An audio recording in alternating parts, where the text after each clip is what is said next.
বন্ধুরা, আজকে আবার চলে এসেছি তোমাদের কাছে একটা সাধারণ রেসিপি শেয়ার করার জন্য।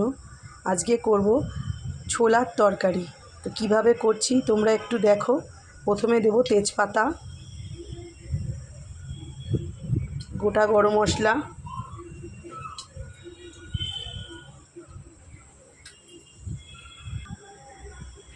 একটু গোটা জিরে,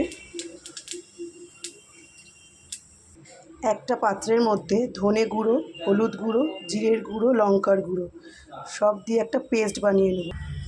এবার এটা ছেড়ে দেবো। এবার একটু টমেটো দিয়ে দেবো। আমি আজকে খুব সিম্পলভাবে করছি, তোমাদের বাড়িতে টক দই থাকলে টক দইও দিতে পারো। ছোলাটা সেদ্ধ বসিয়েছি, সেদ্ধ হয়ে গেলে তারপর ছোলাটা দিয়ে কষাবো।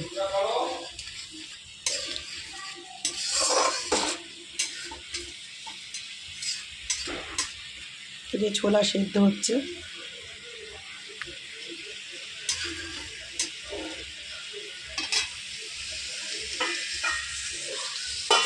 ঢাকা দিয়ে দেবো।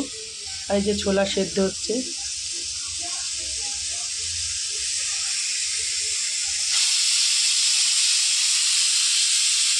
কড়াই ঢাকনাটা খুলে একটু জল দেবো।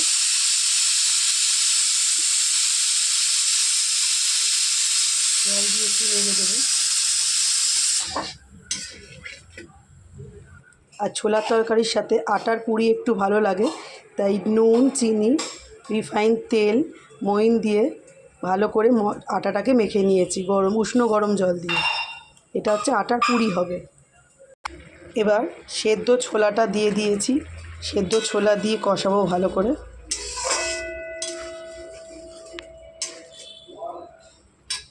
আর এদিকে কড়াইতে রিফাইন তেল গরম করতে দিয়েছি, এর মধ্যে একটুখানি ঘি দেব, তাতে আটার পুরিটা টেস্ট ভালো হয়। একটু আদা বাটা দিলাম। একটা জায়গায় আটার লুচিগুলো সব বেলে নিয়েছি, এবার শুধু কড়াইতে ছাড়বো। একটা করে লুচি ছাড়বো।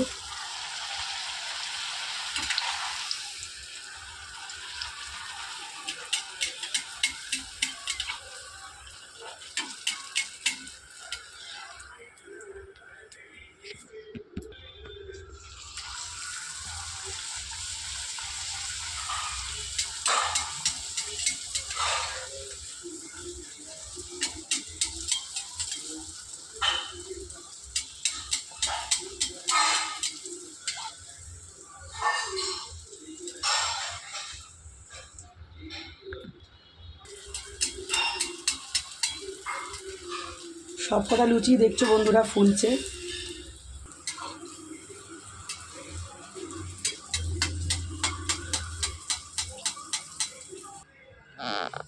তো বন্ধুরা রেডি হয়ে গেল লুচি।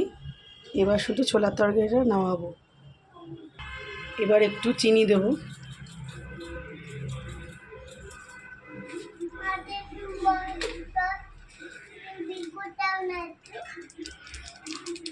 একটু গরম মশলার গুঁড়ো দেবো।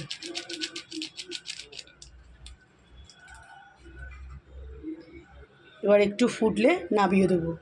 তো কেমন লাগলো আজকের রেসিপিগুলো? ভালো লাগলে একটু বলো বন্ধুরা, আর আমার চ্যানেলটাকে একটু সাবস্ক্রাইব করো। Thank you, good night.